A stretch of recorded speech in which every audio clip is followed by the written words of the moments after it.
But saying that may explain why I don't really think that Justified Black Eye is the best song on this album. It's got a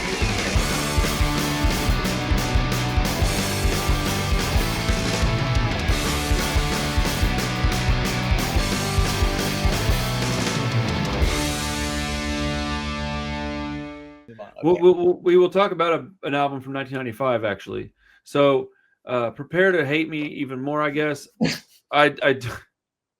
Bro, I'm just not a big fan of No Use for a Name. I really want to be, man. I like enough of their songs to say, like, they're fine, right? Like, and the songs that I do like, I really like.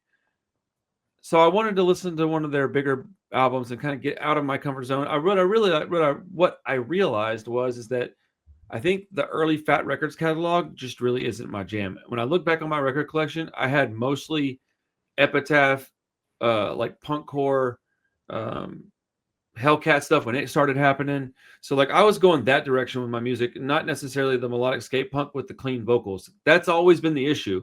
A lot of bands that I like sound similar to these early Fat bands, right? But their vocals are quite a bit different, and that's what have always been an issue with me. And I know people are going to be like, "But Tony's got great vocals." I just they're not really my style. You good?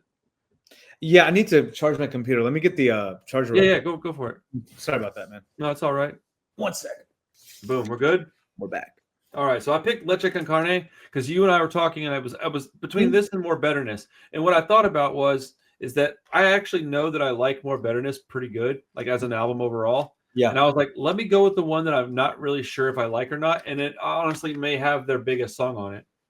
Yeah, man. So it came out in 95, Fat Records. What is it, like 12 or so songs? It might be more than that. No, 13 songs and let's a track at the end too. Yeah, 32 and a half minutes in length. With the cover, oh, you're so fine, you blow my mind.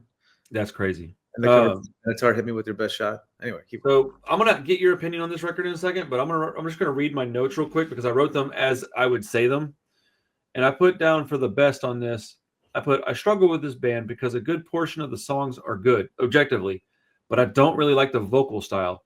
It sounds like a dude doing Tsunami Bomb. Like it's that same style of vocal that she does, but it sounds like a guy doing that.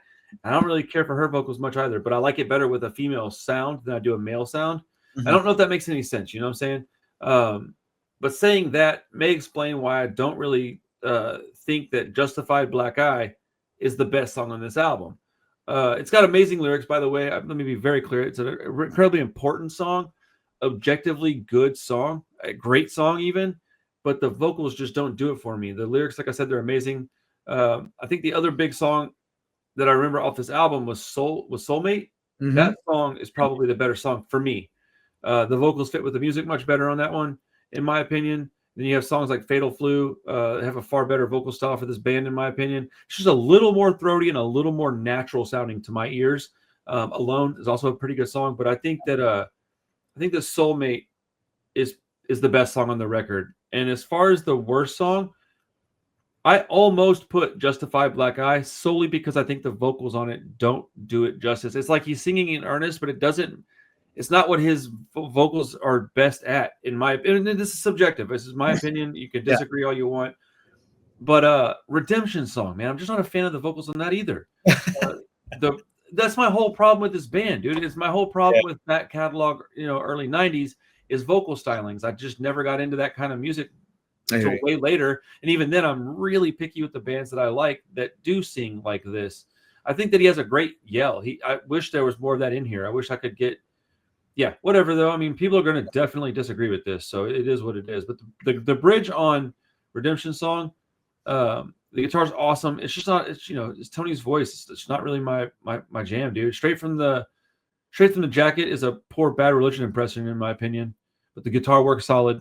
Overall, like the music, the lyrics, the production, A+. It's almost solely the vocals. And later on in their career, they got much better for me. As in like his vocals. The vocals got much better for me, in my opinion. So yeah, that's kind of my thoughts on this album. I think that overall the album is really great. The big song, I just don't understand. I understand people loving the content of the song. The lyrics are so good that maybe that's what it is that people just overlook the vocals on that. But I've been told plenty of times that the vocals are amazing on that song. So I'm just not hearing it, which is okay. Which song? But Justify Black Eye. That's their biggest song, and I don't understand the love for the vocals on it, because people are like, yeah, man, I just love the lyrics. That I would understand, because it's an incredibly emotional, deep, important, relevant song. So I feel like I don't know how to do anything but walk the fence on this one. But I don't mean disrespect. I just never got into the vocals, dude. Speak your truth, brother. It is what it is. What's your favorite song? Soulmate. Oh, okay. Yeah, that one's good. I love this band. I know, dude. So does Rob, man. I think they're fucking great. They're from my hometown, San Jose, California. This guy, when he died, it was a big deal. Like, Tony Sly was Fat Records actually did a 25th anniversary show for him. You know what I'm saying? That's awesome. In San Francisco. And I was there. All the Fat bands came. Me First and the Gimme Gimmes was there. NoFX played a couple of nights. That's crazy. 2 nights in a row. I don't know if it was for him, but there's definitely a tribute to Tony Sly, where all the guys from Fat Records and stuff and different bands came on stage and they played songs, No Use for Name songs. So this guy was a big deal, man. And I think as a songwriter, he's fucking bar none like one of the best songwriters in this style of music.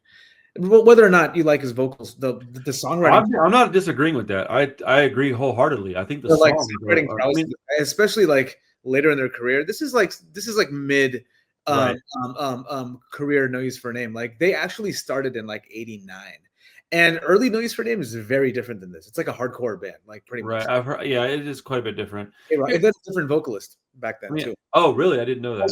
It wasn't Tony Sly in the beginning, yeah. And then there was a band called Spaz, which was I know that band. A power balance band from like the West Bay. They're from like, close to like San Jose. One of the guys from Spaz was an early incarnation of this band at one point, No Use for a Name. So No Use for a Name kind of had their like roots in like a more skate kind of rock sound, Bad Religion influenced style, essentially, as a lot of the bands from California and the West Coast at that time. But this album, I mean, I first heard it. So like I've told the story before, but there was a radio DJ on the alternative rock station here in the Bay Area when I was growing up in the suburbs, 98.5. And he was friends with one of the guys in the band. So back in the 90s, these guys are just on the air. He would sneak in their fucking music here and there during the day. And this is just a local punk band from San Jose that was on Fat Records. So in between all the alternative rock, you're getting like Veruca Salt, Silverchair, be like, oh, these are my buddies from San Jose, No Use for a Name, and he throw in Soulmate, boom, on the radio. That's pretty awesome. And think about this. I'm in the 7th grade, man. I'm like a kid. And I want punk. I got Green Day and NoFX. You know what I mean? I'm like, give me more, give me more, give me more, give me more. You know what I'm saying? And I hear Soulmate as a kid. It hit at the right time, man. And naturally, I got this album, Leche Con Carne, and I fucking loved it. I fucking love this album so much. I think this album for me is an extremely important album because of when I discovered it and kind of as its entry point into punk rock for me. In growing up where I did at the time probably also played a role in why I love it so much too, right? This album is great. I would say that Justified Black Eye was a song that I skipped, and ironically, it's the first song on the record. So I would go to the next song. Couch Boy is a good song. Soulmate started to be my favorite song on the record for a long time, and I still do love that song. But my songs that I ended up really loving on this record the most were probably Fatal Flu and Exit. And Wood. Good. Yeah, it's a song about AIDS, right? So stop hitting your computer. It's shaking it and making a lot of noise. Oh, my bad. So, anyways, fucking yeah, like that's pretty much it. I think my least favorite song on the album, if I had to be honest, I used to like the Redemption song. I mean, just because it was a Bob Marley cover and they did it okay. I don't even know which song I like the most. I didn't like the most. It would probably have to be like Straight from the Jacket or something. Yeah. But overall, I mean, this album, most of the reviews for it, like, it's like really high praise, right? I would imagine. So it gets like between 4 to 5 stars in most kind of like sites or whatever for this record. But Well, I mean, so when I do a record review, I typically have a subjective grade and an objective grade. So let me go and do that now, because like let me reiterate something to people that are listening. Whether I like Propagandhi or No Use for a Name is irrelevant in like the grand scheme of things, because I do recognize that they're both really, really good bands. There's a lot of great bands out there that I don't care for, man. Like Iron Maiden is an objectively great band with great musicians writing complex songs. I don't listen to them though. I don't like them. So, this record, it. What really angers me about this, it makes me sad because I want to like this band because I do like the lyrics and I do like the music a lot. Like this is like the opposite of what Strung Out does to me. Strung Out, I don't like the music. I don't like the lyrics much. I don't like the vocals at all, really. It's not my jam at all. Propagandhi, the lyrics, while I agree with a lot of them, I don't really care for them. It's a little too serious for me. It's a little too preachy. The guitar riffs are pretty tight, a lot of their older stuff. But like this band, No Use for a Name, it bums me out because I almost really like them a lot. So, who knows, man? One day it might just go click and I'm like, oh, you know what? I just kind of got used to the vocals. I like them now. But I've always liked a more throaty, raspier vocal style. And so I attribute most of my opinion on this to just the fact that I like a different style of vocal. I don't think there's anything wrong with it. I think objectively, this is like an 8.5 or higher out of 10 record. Probably 8.5 is probably a pretty solid score for this.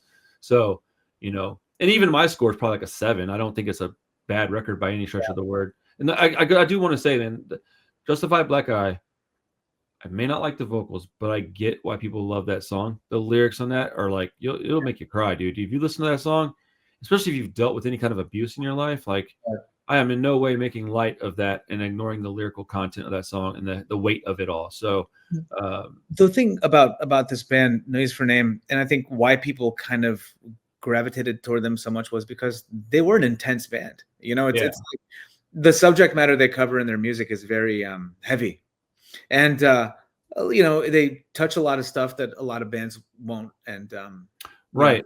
I think for that reason, it resonated with a lot of people, especially when you're young. When you're young and you're looking for like meaning and purpose and things to like identify with, or if you're going through stuff at home, this is the kind of stuff, right? I mean, it's just so it just naturally they gained a really strong, loyal kind of fan base for that. And also like the melodic vocal style or whatever, I think that was kind of like prominent in like a lot of the fat bands. All of those bands did that, man. That's why so let me say one more thing before we move on. Go ahead. About this band and whatnot. I never even heard this band until I was like probably 20, 21 years old. The only fat bands I really ever got into were not even really fat bands. Most of it was NoFX because they were on Epitaph back then. So I liked fat bands to the degree of like, that's what everybody was listening to. So I bought what I could buy, but they always remained on my shelf. I never listened to them much because they all had a very, very similar sound. And even the Epitaph ones that had that sound, I tended to kind of, Pennywise was the one that stuck out to me that I really liked. And NoFX and Bad Religion I liked NoFX a lot. And then Bad Religion was one that like, well, I don't love them. I do really like a lot of their songs, and the ones I like, I really like. And I like his vocals quite a bit better. I don't really know what the difference is, man. I think he's a better singer personally, but like by how much? I don't know that it's a lot. So I never got to see No Use for a Name play live. And I think if I had been 17 and got a hold of this record and saw them play live, I would have an entirely different opinion on the band. And, that just is the way the cookie crumbles sometimes. So I do say this stuff with respect. It is just a conversation about my opinion on a vocal style more than anything. So have you heard the record that came out right after this one? In between What's it called? Making Friends. Yes. I don't remember what it sounds like very much because I haven't listened to it in ages, but it's been like probably 3 years. It's a very angry record. It's like, So with the campfire on the front? Yeah, it's got the kids at the campsite, and there's like a kid on fire in the background. Yeah, Yeah, I was gonna do it was between that one, this one, and More Betterness, but I avoided More Betterness because I know I like it quite a bit. yeah, that's when they begin to get a little more pop kind of. Well, they also just got better at what they were doing, and I like dude. It might even be a production thing, dude. Like the vocal. Because I was, and we'll move on in a second, but like I was a lifelong No Use for a Name fan, right? As you know, since a kid, like lifelong, whatever, since I was like a young teenager. When More Betterness came out, I didn't like it. Oh, really? Because it was cleaner than the other stuff. Yeah, you're definitely a noisier. It had this like pop sheen to it, and I had a hard time with it. I'm like, wait, Chasing Rainbows, like this is like, I like it now, but I'm like, you compare that shit to like this album. This album's it's very different. You know, like it's more angry. It's more just like kind of seething, and then like, Making Friends 2 was a really angry record, really fast, angry record. Because at the time they were pissed off about a lot of things. I mean, you go through stages in life. You know, you don't always feel the same. Right. But Dead Member Drama, and then they got the guy from Face to Face to come play bass for him, and then they kind of see that's another band that I never really got into. Face to Face. Like it's just it's not even that I really hate any of these bands. I don't. If they come on in the car, I'm not changing the channel, bro. I don't care. Like, or changing the song. I don't, if it comes on in a playlist, I'm not skipping it, bro. It's not that big a deal. Now, if you had like a whole record of one of them, would I maybe get fatigued halfway through? Possibly. I don't know, man. But like, I get that way with even my favorite bands sometimes. But I have to accept the fact that I got into punk through a very poppy sounding punk. Mm-hmm. And so while I like a lot of the harder stuff now, when I was 16, I tended to gravitate towards the stuff that was produced really well. I mean, I didn't know any better, bro. I didn't even understand there was a difference, man. I just knew that when I heard the first Misfits stuff, I didn't really care for the sound of it. But I liked Minor Threat. And then when I heard, this band over here, I didn't really care for it. But when I heard Dead Kennedys, I liked it kind of. I don't know why I liked what I liked. I just did, man. People take so much stock in. Did your friends like this band growing up? Do what? Your friends that you hung out with. Did they like this? I didn't have any punk friends, man. Okay. I didn't have punk friends till I was an adult and moved out of my house. It was This is one thing that people don't understand, and I try to explain it, is like that's one of the reasons why I never got into some of the stuff I never got into. There was maybe 3 punks in my whole entire high school, and I didn't get to see none of them because we all had different classes. One of them was older than me, and one of them was younger than me. And they just happened to be brothers. Ben and Matt Browning, shout out to those guys. They were cool dudes. My friend Stuart was like into punk rock, but he was like strictly into pop punk. So like when I got into like The Unseen and A Global Threat, and this is at like ages 17, 18, 19, he was like, nah, man, I still like MXPX. I still like he probably loves No Use for a Name. Shout out Stuart, man. Stuart Foster, if you see this, my guy, what's up? He probably likes this band a lot, but he was like MXPX, Suicide Machines. Like it had to be fairly poppy before he's going to really, really like it. I get it. But it's whatever, man. I respect No Use for a Name quite a bit, and I wish Tony Sly was still around. So RSP Tony Sly, man. Take that for what it is.